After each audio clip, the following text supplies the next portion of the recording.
Halo, assalamualaikum warahmatullahi wabarakatuh.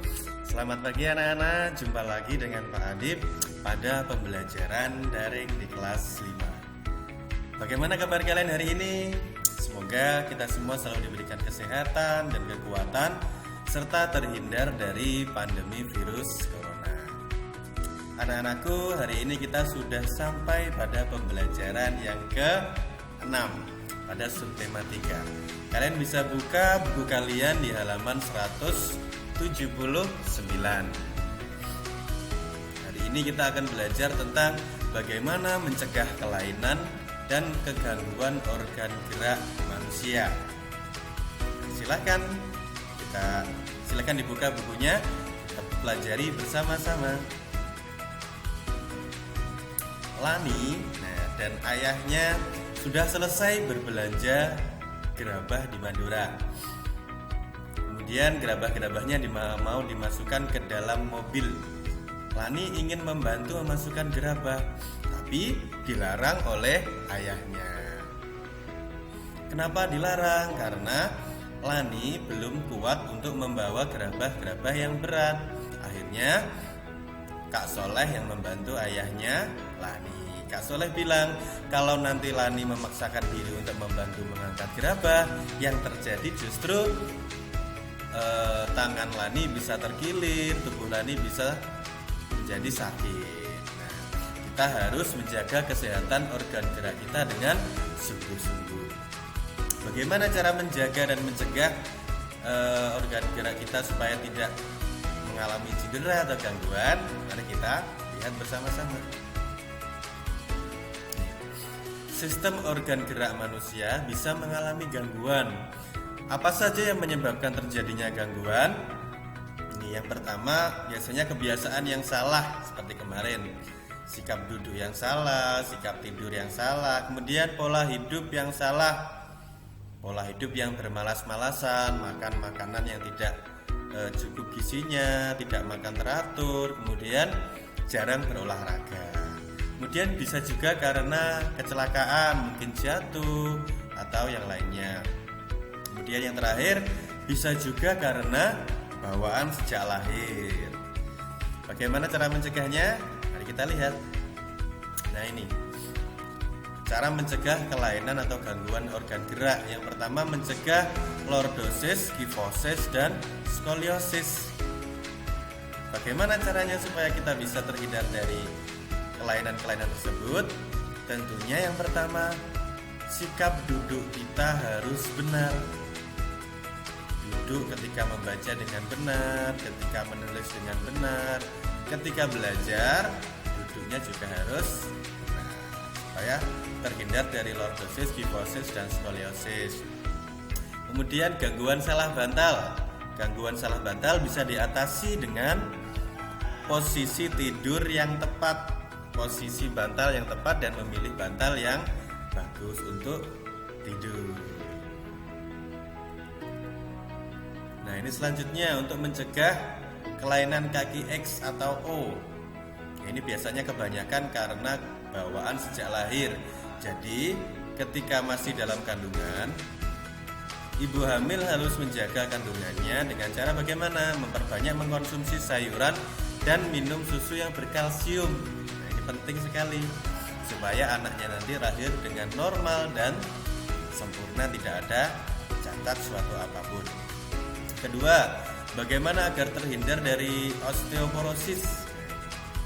Osteoporosis ini memang kebanyakan menyerang orang-orang yang sudah lanjut usia, tapi kita bisa mencegahnya sejak usia kita masih muda. Bagaimana caranya?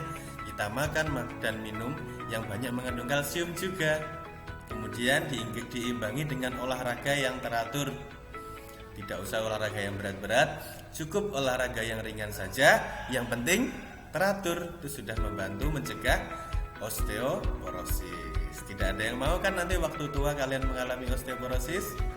Jangan sampai. Kemudian yang penting lagi, banyak-banyak minum air mineral, air putih. Juga baik untuk kesehatan. Nah, ini adalah makanan-makanan yang baik untuk otot dan tulang. Makanan dan minuman yang baik untuk otot dan tulang kita adalah yang banyak mengandung kalsium dan banyak mengandung protein. Nah, ini contoh-contohnya. Yang mengandung kalsium itu terutama adalah susu, keju, pisang, bayam, dan lain sebagainya. Kalian bisa amati sendiri ya. Kemudian yang protein, nah ini kebanyakan dari lauk pauk kita, telur, dari ikan, dari ayam, daging, kemudian kacang-kacangan, kacang hijau, dan lain sebagainya. Jangan pilih-pilih kalau makan, harus dimakan semua sehingga gizi kita tercukupi, kalsium dan protein kita tercukupi sehingga otot dan tulang kita bisa tetap sehat. Nah, ini selanjutnya. Jangan lupa untuk berolahraga secara teratur. Kemudian ketika berolahraga atau beraktivitas lainnya harus hati-hati supaya tidak terjadi kecelakaan atau jatuh yang menyebabkan cedera bahkan sampai kelainan organ gerak. Yang tidak kalah penting adalah istirahat yang cukup. Istirahat itu juga sangat penting. Jangan sampai malam hari kita banyak begadang, akhirnya tidurnya kurang. Ini juga bisa menyebabkan tubuh kita menjadi kelelahan dan akhirnya terjadi gangguan organ gerak kita. Ketika berolahraga, hindari beban kerja otot yang berlebihan. Olahraga juga ada batasnya, jangan sampai terlalu berlebihan. Angkat beban, sesuaikan dengan kekuatan tangan kita. Kita mulai dari yang ringan-ringan. Olahraga misalnya main sepak bola, jangan seharian sampai main sepak bola terus. Itu juga bisa berbahaya. Olahraga secukupnya, makan secukupnya, dan istirahat secukupnya. Nah, ini yang terakhir yaitu berjemur di bawah sinar matahari pagi. Sinar matahari pagi itu baik untuk kesehatan organ gerak kita, terutama tulang. Karena dengan berjemur di bawah sinar matahari, kita membantu tubuh kita untuk mendapatkan vitamin D. Ketika berjemur di pagi hari, waktu yang tepat itu antara pukul 8 sampai dengan pukul 10 atau sampai pukul 11. Jangan sampai terlalu siang. Kalau terlalu siang, justru sinar matahari pagi itu akan membuat tubuh kita dehidrasi, kehilangan cairan, dan malah panasan. Jadi yang baik adalah sinar matahari pagi antara jam 8 sampai jam 10, maksimal jam 11. Sekarang coba buka buku kalian halaman 181. Di situ ada aktivitas manusia. Nah, ada aktivitas manusia. Kalian coba amati bagaimana kalau manusia melakukan gerakan-gerakan sikap seperti ini. Apakah yang akan terjadi? Silakan kalian jelaskan. Apakah akan terjadi gangguan atau justru tubuh menjadi sehat? Silakan dijelaskan.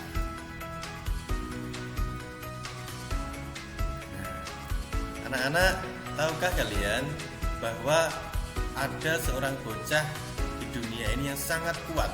Bahkan dia dijuluki sebagai bocah terkuat di dunia.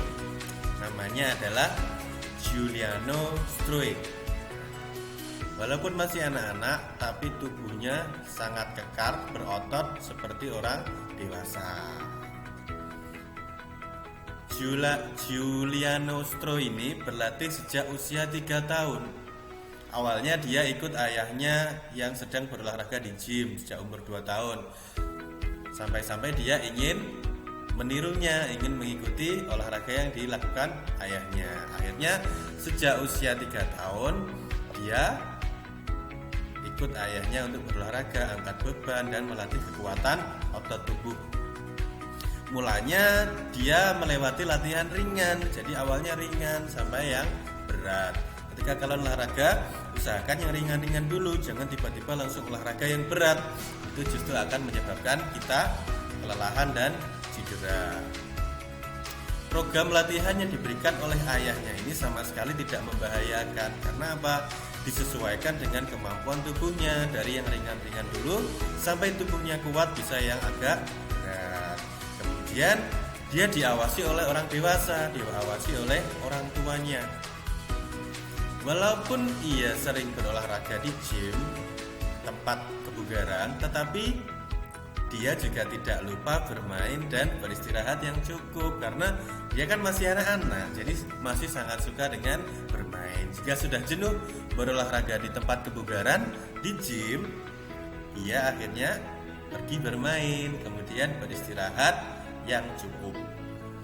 Kalian kalau ingin menjadi orang yang tubuhnya kuat, ototnya besar, itu juga tidak bisa diperoleh dengan cara yang instan, melalui tahapan-tahapan kerja keras, dari yang olahraga ringan sampai ke olahraga yang berat. Jangan langsung tiba-tiba langsung olahraga berat, berharap tubuhnya cepat menjadi bagus, ototnya besar, tapi yang terjadi malah cedera. Tubuh kita tidak kuat dengan latihan berat yang mendadak, harus diiringi dengan latihan ringan dulu secara rutin, kemudian bertahap sampai latihan yang berat. Siapa yang ingin memiliki tubuh seperti Giuliano Stro ini? Silahkan olahraga dengan teratur. Nah, anak-anak, cerita dari Giuliano Stro tadi akan sangat bagus bila dijadikan menjadi komik. Nah, sekarang tugas kalian silahkan dibuka halaman 186. Nah, di situ ada tabel pengertian komik dan ciri-ciri komik. Nah, kemarin kan sudah kita bahas. Kalian tinggal membuka lagi yang sudah kita bahas sebelumnya. Kemudian kalian isikan di tabel ini. Komik itu sebenarnya apa sih pengertiannya? Kemudian ciri-ciri komik itu apa ya? Semuanya sudah ada. Tinggal kalian buka lagi pelajaran yang sebelumnya. Selanjutnya, nah, cerita tentang Giuliano Stro tadi boleh kalian buat menjadi komik. Tugas terakhir membuat komik ya. Tapi kalau kalian ingin melanjutkan tugas komik yang sebelumnya juga tidak apa-apa. Misalnya tugas komik yang kemarin belum selesai, silahkan diselesaikan kali ini. Tidak apa-apa, tidak usah buat lagi. Kalian perbagus saja dan dipercantik lagi, baik garis-garisnya, baik warnanya, sehingga menjadi komik yang sempurna.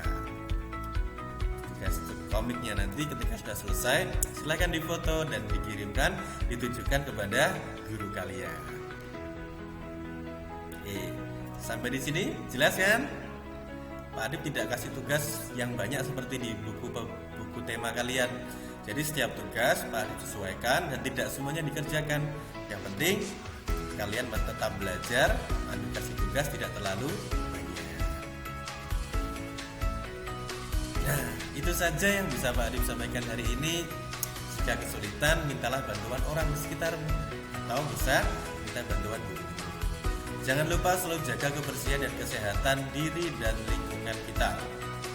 Serta terakhir, jangan lupa like dan subscribe channel video YouTube Pak Adib, biar kalian tidak ketinggalan materi pembelajaran daring di kelas 5. Oke, Pak Adib akhiri sampai di sini. Wassalamualaikum warahmatullahi wabarakatuh. Semangat belajar!